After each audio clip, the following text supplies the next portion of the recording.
Where do you rank the Chicago Bears wide receiver position as a whole? There's a lot of people out there that think it's going to be a top 5. However, I feel kind of differently. Tell me what you think in the comments section below. There are a lot of variables that we have to hope go the right way for the Bears to have a very good season. Now, I was taking a look at this article by the Windy City Gridiron, a scout's take on the 2024 Chicago Bears wide receiver position.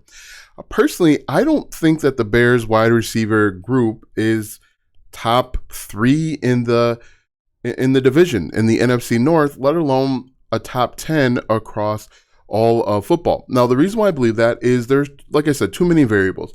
DJ Moore is a year older. He was dependable last year. He was very solid when he was with North Carolina. However, the wide receiver that they just picked up from the Chargers, he's always injured. And so we are depending on Keenan Allen to be healthy for an entire season, which is something that he hasn't really been able to do over the last few seasons. He has taken a lot of hits. He's played a lot of games. He's been around the league a long time. And my concern is he's not going to be able to hold up. He is in a contract year, so he might be willing to play through a little bit more injuries and pain. And so, again, tell me what you think, but I don't think that this wide receiver group is as good as they want us to believe. There are tons of people out there, tons of quote-unquote experts that will tell you that this is a very good group. Now, they did draft Odunze this past draft. However, he is an unproven commodity. They have told us how good he is. Where is he going to play? Is he going to play the slot? Is he going to play on the outside? Are they going to move him around? And then after that, we've got Velus Jones. Are you kidding me? I don't know how Velus Jones is still on the roster. Okay, and the other guy, Scott, I forgot his first name, but he wasn't Tyler Scott. He wasn't all that it was cracked up to be. And so if you look at this wide receiver group as a whole, they've got 2 veterans, one often injured. They've got a rookie who's unproven and injured already. And then we've got 2 guys, one of which shouldn't be on the team, and Tyler Scott had an up and down year last year.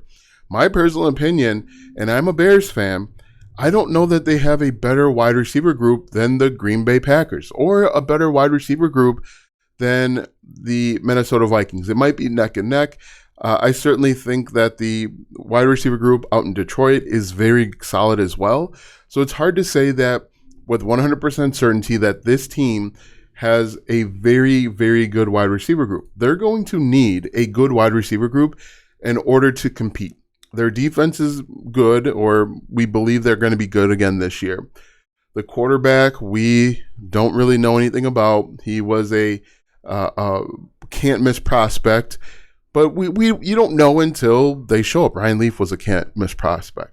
We won't know until they start throwing the ball around and it actually counts. So I personally, and you have to weigh the quarterback in with how good a wide receiver group is, it's a giant question mark. If Caleb Williams plays very well, and you got to throw in the tight end as well, there's just too many variables to say that they're even a top 15. Now, tell me what you think in the comment section below. Are they a top 15 wide receiver group when you take into account that the quarterback is new? He's going to have his ups and downs. The draft pick at number 9, he's already having some injury things.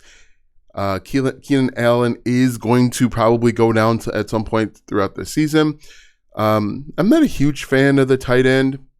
I think he's a slow, plodding guy that doesn't create separation. And quite honestly, he doesn't have the greatest hands, in my opinion. Tell me what you think in the comment section below. This was the Bear Claw podcast. Thanks for listening. Go ahead, like, subscribe, comment, and share your thoughts with us.